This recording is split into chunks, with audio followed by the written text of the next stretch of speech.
The last thing Shin Yue remembered was scrolling through his phone at 3 in the morning, reading a trashy palace drama novel that had terrible reviews but somehow kept him hooked. He remembered thinking how stupid the villain was, how obvious his schemes were, and how he basically deserved everything that happened to him. Then his eyes got heavy, his phone slipped from his fingers and darkness swallowed him whole. Now he was awake, but something felt terribly wrong. The bed beneath him was too soft, like sleeping on clouds. The air smelled like jasmine and sandalwood instead of his usual cheap laundry detergent. And there was a weird heaviness on his head, like someone had placed a crown there while he slept. Shin Yue's eyes flew open, and he immediately wanted to close them again because what he saw made absolutely no sense. Above him hung a canopy of deep crimson silk embroidered with golden phoenixes. The walls were decorated with painted scrolls showing mountains and rivers. Jade ornaments sat on dark wooden furniture that looked older than his entire apartment building back home. Everything screamed ancient China, like he had somehow fallen into a historical drama set. His head throbbed with a splitting headache. Shin Yue tried to sit up, but his body felt strange, lighter somehow, and his hair was way too long. It tumbled over his shoulders in a waterfall of black silk that definitely was not there when he fell asleep. Before he could process this nightmare, the doors burst open and 5 servants rushed in, all wearing matching pale blue robes. They fell to their knees immediately, heads bowed so low their foreheads nearly touched the floor. "Young Master Shen, you are finally awake. We were so worried," the eldest servant cried out, her voice shaking with relief. "Young Master Shin?" Shin Yue's heart started pounding. No. This could not be happening. More memories that were not his own started flooding his brain like a dam had broken. He saw himself, or rather, someone who looked like him but was not him, growing up in this palace. He saw a small boy clinging to a slightly older boy in royal robes, declaring loudly that they would get married someday. He saw that same boy growing into a teenager who became increasingly desperate and mean as the older boy, now a crown prince, grew distant and cold. He saw schemes and plots and cruelty, all aimed at a beautiful, delicate young man named Wei Mingxian who had somehow stolen the crown prince's heart. The memories kept coming, and with them came a horrifying realization. Shin Yue knew this story. He had just been reading it before he fell asleep. It was that stupid novel, The Scholar's Heart Belongs to His Highness, a mediocre palace romance that somehow had a million reads despite its predictable plot. And he was not the protagonist. He was not even a likable side character. He was Shin Yue, the pathetic, jealous, cruel villain who made the protagonist's life miserable and ended up executed by the male lead for his crimes. The original Shin Yue died in 3 months, beheaded in front of the entire court for attempting to murder Wei Mingxian. "Young master, should we call the physician? You look very pale," one of the servants asked nervously. Shin Yue realized he was shaking. He forced himself to take a deep breath and tried to remember what day it was in the story. The servants were acting worried but not surprised he was in bed, which meant he had not done anything dramatic yet. But based on the decorations outside showing early spring blossoms, and the particular hairpin sitting on the dresser that he remembered from the novel's description, today was a very specific day. Today was the day the villain was supposed to plant the emperor's stolen jade seal in Wei Mingxuan's room to frame him for treason. It was the beginning of the end, the first major crime that would eventually lead to the villain's execution. "What day is it?" Shin Yue asked, his voice coming out shakier than he intended. "It is the 15th day of the 3rd month, young master," the servant replied, looking confused by the question. "The 15th of the 3rd month." Shin Yue wanted to scream. In the novel, the villain stole the jade seal tonight during the emperor's birthday banquet and planted it in Wei Mingxuan's quarters before dawn. Tomorrow morning, guards would discover it, Wei Mingxian would be arrested, and the crown prince would investigate personally. He would find evidence, all planted by the villain, that seemed to prove Wei Mingxuan's guilt. But then the protagonist's pure heart and clever words would convince the crown prince to investigate deeper, and the truth would come out. The crown prince would be furious at being manipulated, and his love for the villain, which was already nearly dead, would turn to complete hatred. Shin Yue had about 12 hours before he was supposed to ruin his own life. "Young master, the crown prince sent a message earlier," another servant spoke up timidly. "He requests your presence at the evening banquet tonight to celebrate the emperor's birthday." Of course he did. That was when the villain was supposed to steal the seal. The original Shin Yue had spent weeks planning this, bribing servants, learning the guard rotations, preparing the false evidence. Everything was already in place. If Shin Yue did nothing, the plot would probably move forward on its own through the villain's previously made arrangements. He had to stop it. He had to change this story or he would die. "Help me dress," Shin Yue said, his mind racing. "I need to visit the crown prince's palace immediately." The servants exchanged confused glances. According to their expressions, this was apparently not normal behavior. The original Shin Yue usually spent hours preparing before seeing the crown prince, making sure every hair was perfect, every detail of his appearance flawless. Rushing over unannounced was not his style. But Shin Yue did not have time to care about staying in character. He needed to fix this disaster before it started. The servants dressed him in layers of silk robes in deep blue and silver, pulled his absurdly long hair into an elegant style, and placed a jade hair ornament that probably cost more than a car into the knot. Looking at himself in the bronze mirror, Shin Yue barely recognized his own reflection. The face staring back was beautiful in a sharp, elegant way, with defined features and intense eyes. He looked like a young master from a wealthy family, which he supposed he now was. The walk to the crown prince's palace felt like a death march. Servants and guards bowed as he passed. Other nobles whispered behind their fans, probably gossiping about where the infamous Shin Yue was going in such a hurry. The palace grounds were enormous, with multiple buildings connected by covered walkways and beautiful gardens. Spring flowers bloomed everywhere, their sweet scent filling the air. Under different circumstances, Shin Yue might have found it beautiful. Right now he just wanted to survive. The crown prince's palace was the grandest of all the buildings, second only to the emperor's own residence. Red pillars held up swooping roofs decorated with golden dragons. Guards stood at attention at every entrance, their expressions blank and professional. "Young Master Shin to see His Highness," Shin Yue announced, trying to sound confident. The guards looked surprised but let him through after a brief hesitation. Apparently, the villain visited often enough that they did not question it. Inside, the palace was even more impressive. Priceless paintings hung on the walls. Antique vases that museums would kill for sat casually on tables. Everything spoke of power and wealth and untouchable authority. A eunuch led Shin Yue through several halls to a study where Crown Prince Liang Zihao was reviewing documents. The eunuch announced his arrival and Shin Yue entered, his heart pounding so hard he was sure everyone could hear it. Crown Prince Liang Zihao looked up from his papers, and Shin Yue forgot how to breathe. The novel's descriptions had not done him justice.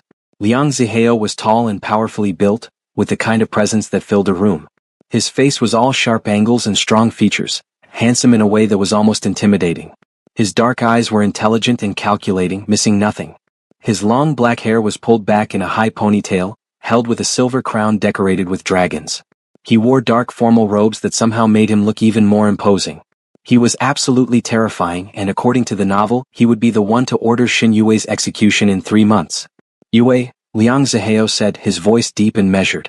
He did not sound particularly happy or unhappy to see him, just neutral. "This is unexpected. The banquet is not for several hours." "Right." The original Shin Yue and the Crown Prince were engaged, so they used informal names with each other. Shin Yue tried not to think about how weird that was. "Your Highness," Shin Yue said, bowing properly. "I apologize for the sudden visit, but I have something important to discuss. Something that cannot wait." Liang Zihao set down his brush and gave Shin Yue his full attention. Those dark eyes studied him carefully, and Shin Yue felt like he was being examined under a microscope. "Speak then." This was it. Shin Yue took a deep breath and said the words that would hopefully save his life. "Your Highness, I wish to dissolve our engagement." The silence that followed was deafening. Liang Zihao's expression did not change, but something shifted in his eyes. Surprise, maybe, or suspicion. "Explain," the Crown Prince said simply, his tone giving nothing away. Shin Yue had practiced this speech in his head during the entire walkover. He needed to sound sincere, not suspicious. He needed Liang Zihao to believe him. "I have been doing a lot of thinking recently," Shin Yue began, choosing his words carefully. "About our engagement, about us, about everything. And I have realized something important. Your Highness, I do not truly love you. I never did." Liang Zihao's eyebrows rose slightly. That was apparently not what he expected to hear. "When we were children, I clung to you because you were kind to me once when other children were not," Shin Yue continued. "I convinced myself it was love. I convinced my mother to pressure your father into this engagement. I have spent years trying to force something that was never meant to be. But that is not love, Your Highness. That is selfishness and obsession." 3 weeks had passed since Shin Yue asked to dissolve his engagement, and the Crown Prince still had not given him an answer. Every time Shin Yue thought about it, his stomach twisted with anxiety. The silence felt worse than a rejection because at least a rejection would mean he could move forward with his plan to avoid the main plot entirely. Instead, he existed in this strange limbo where he was technically still engaged but also maybe not, and the uncertainty was driving him crazy. During those 3 weeks, Shin Yue had thrown himself into completely different activities from what the original villain had done. He spent his mornings helping his mother, Imperial Consort Hua, organized charity work for the poor families living outside the palace walls. He spent his afternoons in the imperial library studying medicine and herbs, something the original Shin Yue had never bothered with because he was too busy scheming.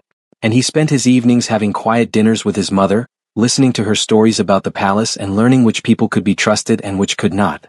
It was a peaceful existence, or at least as peaceful as life in a palace full of political intrigue could be. Shen Yue had successfully avoided both Crown Prince Liang Zihao and the protagonist Wei Mingxian, which felt like a massive achievement. If he never interacted with the main plot, maybe the story would just move on without him and he could live a quiet life until he figured out how to get back home. But apparently, fate had other plans. The trouble started on a sunny morning when a eunuch arrived at Shen Yue's palace with an official announcement. The emperor, in his infinite wisdom, had decided to hold a poetry competition to celebrate the upcoming spring festival. All scholars, nobles and educated persons in the palace were required to participate. The competition would be held in 5 days, and the winner would receive a jade pendant blessed by the emperor himself along with a significant increase in their status at court. Shen Yue's first instinct was to find a way to get sick right before the competition. Surely nobody would force a sick person to recite poetry in front of the emperor. But his mother seemed so excited about it, talking about how this was a wonderful opportunity for him to show his talents, that he did not have the heart to disappoint her. "You studied poetry and literature since you were 5 years old," Imperial Consort Hua said, her eyes bright with pride. "You memorized hundreds of classical poems and even wrote several of your own. This is your chance to remind the court that you are more than just, well, more than what the rumors say." Shen Yue understood what she meant. The rumors about the original villain being cruel, jealous, and obsessed with the crown prince had spread throughout the palace. Even though Shen Yue had been behaving completely differently for weeks, people still whispered when he walked by. They still expected him to do something terrible. A poetry competition was a chance to show everyone that he had changed, that he was not the person they thought he was. So Shen Yue agreed to participate, and immediately regretted it when he learned who else would be competing. Wei Mingxian, the beautiful, delicate, supposedly innocent protagonist, was the favorite to win. According to the palace gossip that Shen Yue's servants eagerly reported, Wei Mingxian had been composing the most gorgeous poetry that made court ladies cry and hardened generals nod in appreciation. Everyone was already talking about his inevitable victory. Some people had even started making bets, and the odds were heavily in Wei Mingxian's favor. Shen Yue had not actually met Wei Mingxian face to face yet despite living in the same palace for 3 weeks. He had seen him from a distance a few times, always surrounded by admirers, always smiling that gentle smile that made him look like he could not hurt a fly. Every time Shen Yue spotted him, he immediately turned around and walked in the opposite direction. Avoidance had been working perfectly fine, thank you very much. But on the 3rd day before the competition, avoidance became impossible. Shen Yue was in the imperial gardens, sitting by a pond and trying to come up with a decent poem that would not embarrass him. The garden was usually empty at this time of day because most people were having lunch, which was exactly why Shen Yue had chosen to come here. He had a notebook, a brush, ink, and absolutely no inspiration whatsoever. Everything he wrote sounded either too pretentious or too simple. Poetry was harder than it looked. He was so focused on his terrible attempts at verse that he did not hear the footsteps approaching until someone spoke right behind him. "The lotus flowers are beautiful this time of year, are they not?" Shen Yue jumped, nearly knocking over his ink bottle. He spun around and found himself face to face with Wei Mingxian. Up close, the protagonist was even more beautiful than Shen Yue had expected. He had delicate features that seemed almost painted on, smooth skin, large expressive eyes, and a softness to his appearance that made him look younger than his 20 years. He wore pale green robes that complemented his gentle image perfectly. Everything about him screamed innocent victim who needed protection. Shen Yue's instincts, honed by reading way too many plot twist novels, immediately screamed that something was off. Nobody was this perfect. Nobody smiled this gently while their eyes stayed calculating and sharp. But maybe he was just being paranoid because he knew this was supposed to be the protagonist. "Scholar Wei," Shen Yue said politely, standing up and bowing slightly. "Yes, the lotus flowers are very beautiful." Wei Mingxian's smile widened. "Please call me Mingxian. We are both young masters of the palace after all. There is no need for such formality between us." Every alarm bell in Shen Yue's head started ringing. The original villain and Wei Mingxian had been enemies from the start. Wei Mingxian acting friendly was not normal. This was not how the story was supposed to go. "I prefer to maintain proper etiquette, Scholar Wei," Shen Yue said carefully. "If you will excuse me, I should return to my studies." He started gathering his things, but Wei Mingxian stepped closer, his expression turning concerned in a way that looked practiced. "Young Master Shen, please wait. I wanted to apologize to you. Xin Yue froze. Apologize? For what?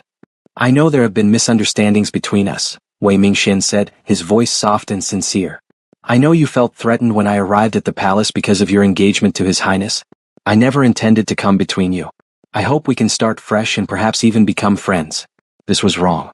This was so completely wrong that Xin Yue wanted to laugh. In the original novel, Wei Mingxian never apologized for anything because he was supposedly the innocent victim who did nothing wrong. He never acknowledged that his presence had caused problems for anyone. He just existed in his bubble of perfect victimhood while the villain made himself look worse and worse. So why was he apologizing now? What was his angle? There is nothing to apologize for, Xin Yue said neutrally. The past is the past. Now, if you truly will excuse me, I have things to attend to. He did not wait for Wei Mingxian to respond. He grabbed his materials and walked away quickly, feeling those calculating eyes watching him the entire time. His hands were shaking slightly as he hurried back to his palace. Something was very wrong with this situation, but he could not figure out what. That night, Xin Yue found a note slipped under his door. The paper was expensive, the kind used by wealthy nobles. The message written on it made his blood run cold. Stay away from the crown prince or you will regret it. There was no signature, no indication of who had sent it. But Xin Yue had a pretty good idea. Only one person would benefit from him staying away from Liang Zihao, and that person had just tried to befriend him this afternoon. Wei Mingxian was definitely not the innocent protagonist the novel had portrayed. The question was, what was he really planning? The poetry competition arrived faster than Xin Yue would have liked. The entire court gathered in the Great Hall, which had been decorated with spring flowers and silk banners. The emperor sat on his throne looking bored, the empress beside him looking elegant and interested. Crown Prince Liang Zihao stood to the emperor's right, his expression unreadable as always. Various nobles, consorts, generals and officials filled the hall, all dressed in their finest clothes. Xin Yue sat with the other competitors trying not to throw up from nerves. There were 15 participants total, including several court scholars, a few noble sons, 2 generals who apparently wrote poetry in their spare time, Wei Mingxian and himself. The competition worked simply.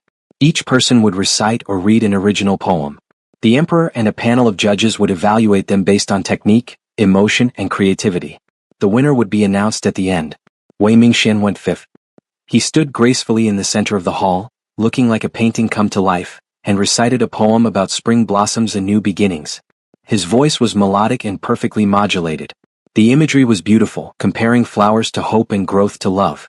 By the time he finished, several court ladies were dabbing at their eyes with handkerchiefs, and even some of the hardened officials looked moved. The applause was thunderous. The emperor nodded approvingly. Crown Prince Liang Zihao's expression softened slightly as he looked at Wei Mingxian, and Xin Yue felt his stomach sink. That was the look of someone falling in love, exactly like in the novel. Several more competitors went, their poems ranging from decent to forgettable. Then it was Xin Yue's turn. He stood on shaking legs and walked to the center of the hall. Every eye was on him, judging him, expecting him to fail or cause a scene or do something villainous. The weight of their expectations felt crushing. For a moment, Xin Yue's mind went completely blank. He could not remember a single word of the poem he had spent days writing. Panic started to set in. But then he saw his mother in the crowd, smiling at him with encouragement and love, and something in him settled. He took a deep breath and began to recite. The poem that came out was not the one he had prepared. Instead, it was something raw and honest, words that came from the part of him that was still confused and lost in this strange world. He spoke about freedom and cages that looked like golden palaces. He talked about living honestly versus living for others' expectations. He described the feeling of waking up one day and realizing you had been playing a role instead of being yourself. The hall was completely silent when he finished. For a horrible moment, Xin Yue thought he had made a terrible mistake, that his poem was too strange or too personal or too different from what was expected. Then the applause started, quieter than it had been for Wei Mingxian but somehow deeper. People were looking at him differently, like they were seeing him for the first time. His mother was crying happy tears.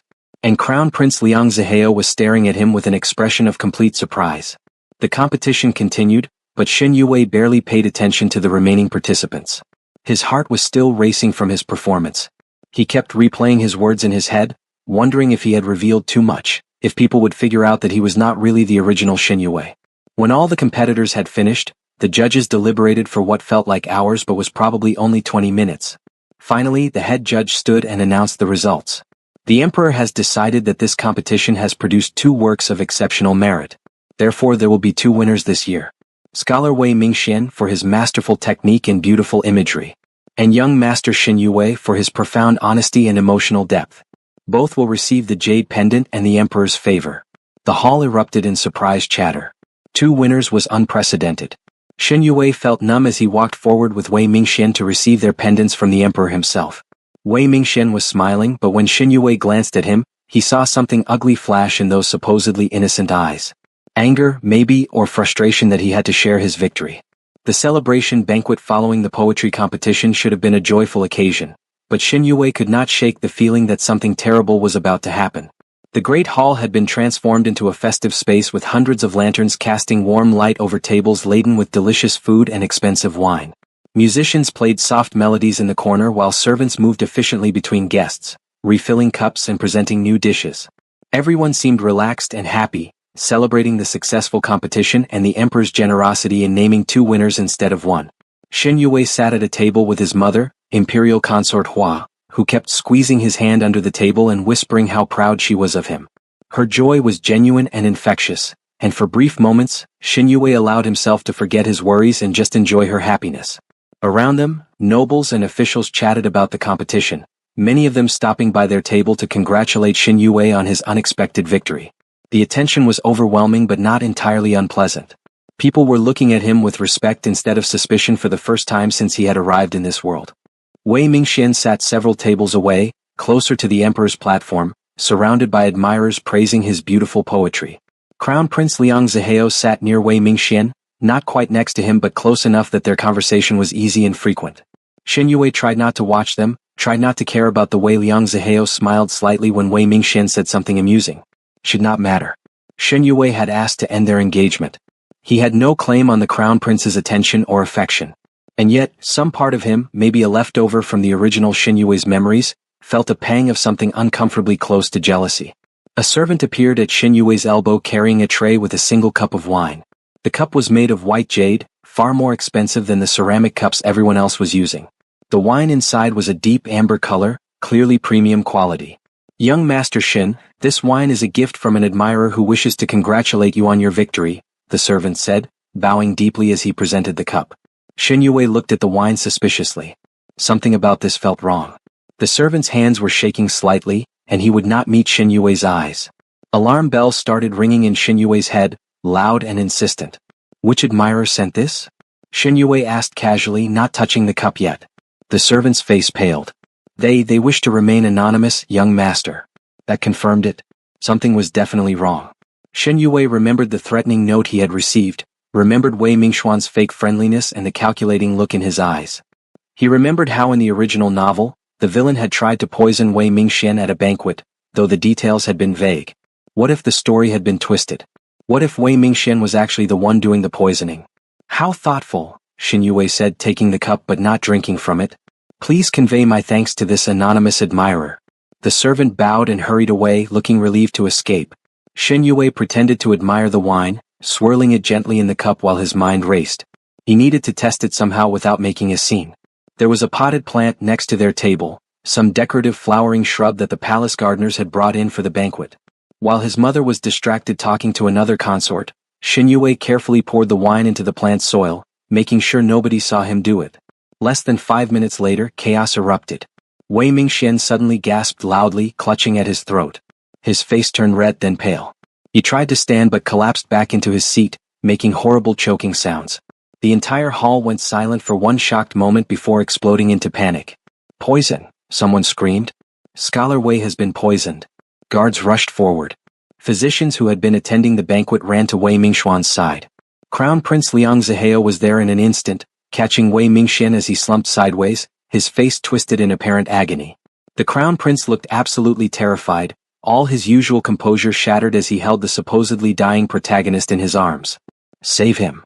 Liang Zihao commanded the physicians, his voice raw with emotion. I do not care what it takes, save him. The head physician, an elderly man with a long white beard, examined Wei Mingxian quickly. He smelled the protagonist's breath, checked his pulse, looked at his eyes. Then he pulled out a silver needle and pricked Wei Mingxuan's finger, examining the blood that welled up. Definitely poison, Your Highness, the physician announced grimly. A fast-acting toxin, though not immediately fatal if treated quickly. We must get him to the medical pavilion at once. Guards carried Wei Mingxian away with Liang Zihao and the physicians following closely. The emperor looked furious, demanding answers about how poison could have entered his banquet. The head of the palace guard, a stern man named Captain Zhao, immediately began investigating. It took less than 10 minutes for the guards to find the evidence. One of them searched Xin Yue's seat and discovered a small porcelain bottle hidden in the folds of his robe sleeve. The bottle was decorated with a distinctive pattern that marked it as coming from the imperial pharmacy. Inside was a residue that smelled exactly like the poison the physicians had identified in Wei Mingxuan's system. Captain Zhao held up the bottle for everyone to see. This poison bottle was found on young Master Xin Yue's person. The hall erupted in shocked gasps and furious whispers. Everyone turned to stare at Xin Yue with expressions ranging from horror to disgust. He felt his mother grab his arm, her grip tight enough to hurt. "I did not put that there," Xin Yue said loudly, standing up to face Captain Zhao directly. "Someone planted it on me. I have never seen that bottle before in my life." "You were jealous that Scholar Wei shared your victory," an official accused from across the hall. "You could not stand that someone else received equal recognition." More voices joined in, all certain of Xin Yue's guilt. After all, everyone knew about his supposed jealousy and obsession. Everyone expected him to do something terrible eventually. This just confirmed what they had always believed about him. Crown Prince Liang Zihao returned to the hall, his face like carved stone. His eyes when they fixed on Xin Yue were colder than winter frost. "You tried to kill him," Liang Zihao said, his voice deadly quiet. "You were jealous that Wei Mingxian won alongside you, jealous of the attention he received, so you tried to murder him." "Your Highness, I would never commit such a crime," Xin Yue protested, trying to keep his voice steady even though his heart was racing with fear. "Please, you must believe me. I am being framed." "Framed?" Liang Zihao's laugh was bitter and sharp. "The evidence was found on your person. What other explanation could there be?" Before anyone could respond, Imperial Consort Hua stood up. Her usual gentle demeanor had transformed into something fierce and protective. She might have been a consort without much political power, but she was still the emperor's woman and the mother of a noble son. Her voice rang out clear and commanding across the hall. "My son is innocent," she declared. "Captain Zhao, before you arrest anyone, I suggest you examine the plant next to our table." Captain Zhao looked confused but followed her instruction. He called over one of the physicians who had remained in the hall. The physician examined the potted plant carefully, even taking a sample of the soil and smelling it. His eyes widened. "This plant has been poisoned," the physician announced. "The same toxin that affected Scholar Wei. The soil is saturated with it." Murmurs spread through the crowd. Imperial Consort Hua pointed at the jade cup that still sat on their table, now empty. "My son was given that cup of wine by a servant who claimed it was from an anonymous admirer. My son, being cautious and intelligent, did not drink it. Instead, he poured it into that plant when he thought no one was watching. I saw him do it because I am his mother and I notice everything he does. Someone tried to poison my son and frame him for poisoning Scholar Wei at the same time." The hall exploded in shocked conversation. The emperor leaned forward on his throne, suddenly very interested. Captain Zhao called for the servant who had delivered the wine, but the man had mysteriously disappeared. "Find that servant immediately," the emperor commanded, "and expand this investigation. If Imperial Consort Hua speaks true, then someone has committed treason by attempting to poison a member of the imperial family and frame him for another crime." Over the next 3 hours, while Wei Mingxian recovered in the medical pavilion under heavy guard, the investigation uncovered a web of lies and manipulation that shocked everyone. The missing servant was found trying to flee the palace. Under interrogation, he confessed that he had been paid by someone to deliver the poison wine to Xin Yue and to plant the poison bottle in his robes during the confusion. He identified his employer as a junior scholar who worked closely with Wei Mingxian. That junior scholar, when arrested and questioned, broke down completely. He admitted that Wei Mingxian had orchestrated the entire plot. Wei Mingxian had given himself a small dose of poison, just enough to make him appear sick without actually dying, after taking an antidote beforehand.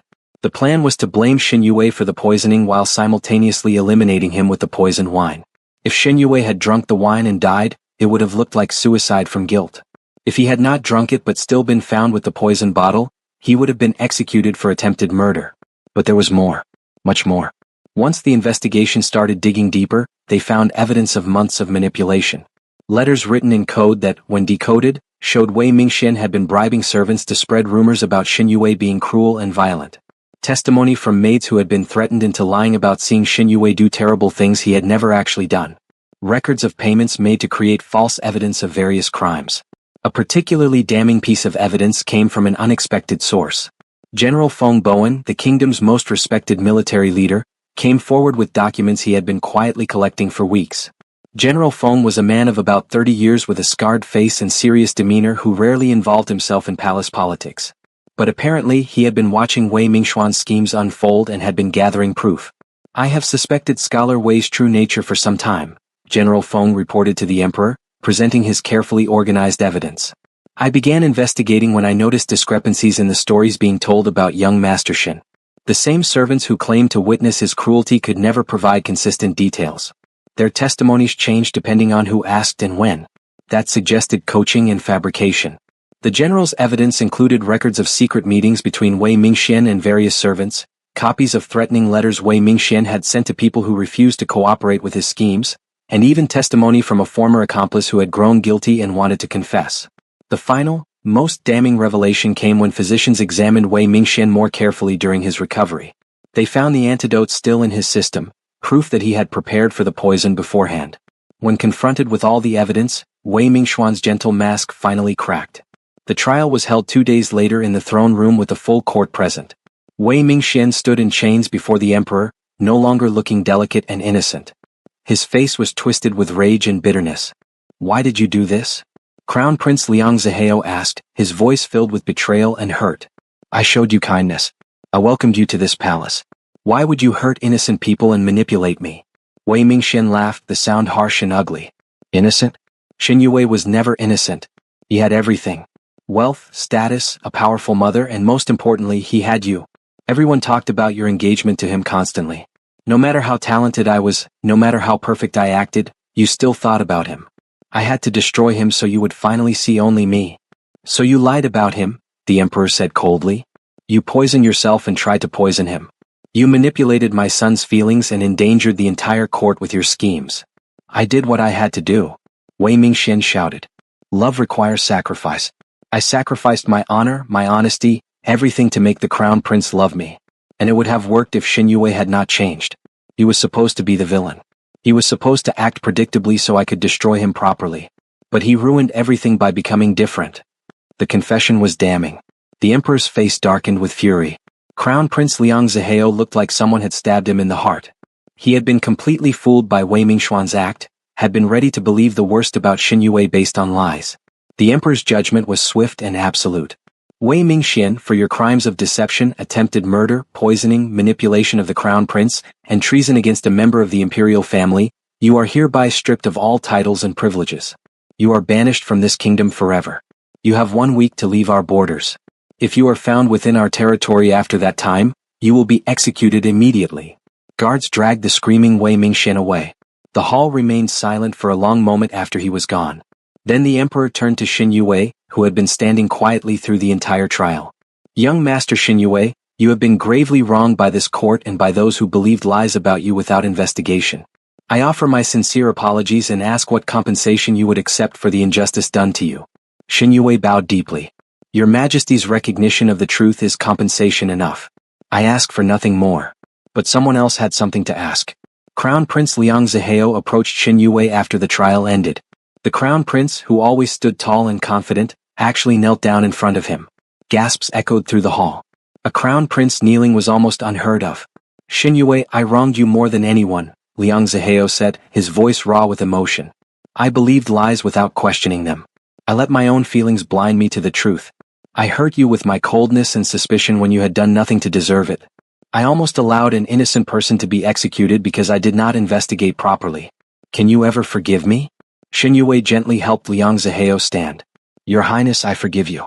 You were deceived by someone very skilled at deception. Anyone might have fallen for such elaborate lies. Even so, I failed you," Liang Zihao said. "And I understand if you never want to see me again.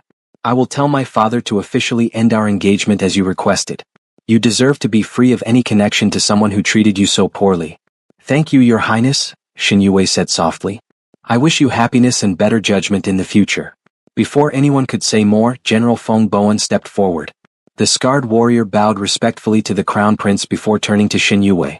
"Young Master Shen, if I may be so bold," General Feng said, his serious face showing the faintest hint of nervousness. Now that your engagement is ending, I would like to formally request permission from both His Highness and the Emperor to court you properly. The hall erupted in shocked whispers again. General Feng Bowen was a decorated war hero, respected throughout the kingdom for his honor and strength. For him to publicly declare his interest in courting someone was major news. Shen Yue felt his face heating up. Over the past weeks, General Feng had been kind to him in quiet ways. The general had shared his investigation findings, had stood up for the truth, and had treated Shen Yue with respect when few others did. Shen Yue had not realized those actions meant romantic interest, but looking back now, perhaps he should have noticed the gentle way the general always made sure he was safe and protected.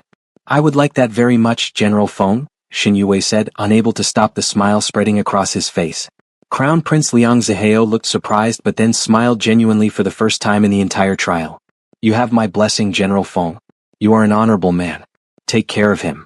The Emperor also gave his approval, clearly pleased that such a respected figure was showing interest in someone who had been so wronged by the court. 6 months passed like a beautiful dream. Shen Yue's engagement to the Crown Prince was officially dissolved with no hard feelings on either side. Shen Yue and General Feng Bowen courted properly, taking walks in the palace gardens, sharing meals, talking about everything from military strategy to medical herbs to their hopes for the future. General Feng was patient and kind, never pushing for more than Shen Yue was ready to give. He made Shen Yue laugh with his dry humor and feel safe with his steady presence. When General Feng finally proposed, presenting Shen Yue with a simple but beautiful jade ring, Shen Yue said yes without hesitation. Their wedding was held in the palace gardens during the peak of summer when everything was in full bloom. Imperial Consort Hua cried happy tears through the entire ceremony. The Emperor and Crown Prince attended, along with most of the court.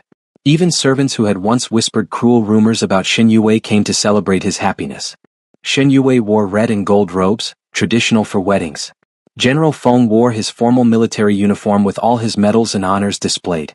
They bowed to the heavens, to the earth, to the Emperor, and to each other.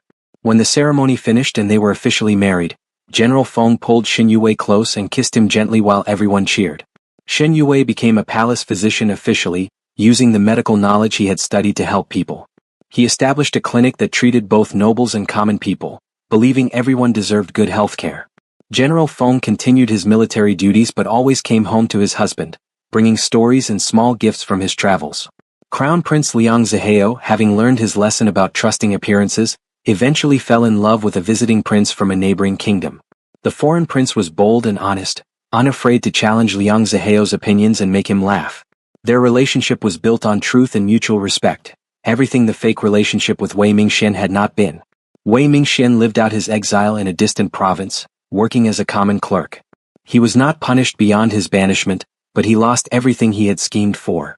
Sometimes Shen Yue wondered if the former protagonist ever regretted his choices, but mostly he did not think about Wei Mingxian at all. One evening, Shen Yue and General Feng sat in their private garden watching the sunset paint the sky in shades of orange and pink. Feng Bowen held Shen Yue's hand, his thumb tracing gentle circles on his husband's palm. "Are you happy?" Feng Bowen asked, his scarred face soft with affection. Shen Yue leaned against his husband's shoulder, feeling more content than he ever had in either of his lives. "Happier than I ever imagined possible. I came to this world afraid of being the villain in someone else's story. But instead, I became the hero of my own story, and I found love I never expected." "You were always a hero," Feng Bowen said firmly. "You just needed the right people to see it." They kissed as fireflies began to dance around the garden, their tiny lights like fallen stars. Somewhere in the palace, musicians played soft melodies. The air smelled of jasmine and possibility. And Shen Yue knew that whatever challenges the future brought, he would face them with courage, honesty, and the love of a good man by his side. The end. If you enjoyed this story of betrayal, healing, and finding true love, please like, comment, and subscribe for more unique romance stories. Share which part of Shen Yue's journey touched your heart the most, and let me know what kind of story you would like to hear next. Your support means everything and helps me create more content you will love. Thank you for listening, and until next time, may you all find the courage to write your own happy ending.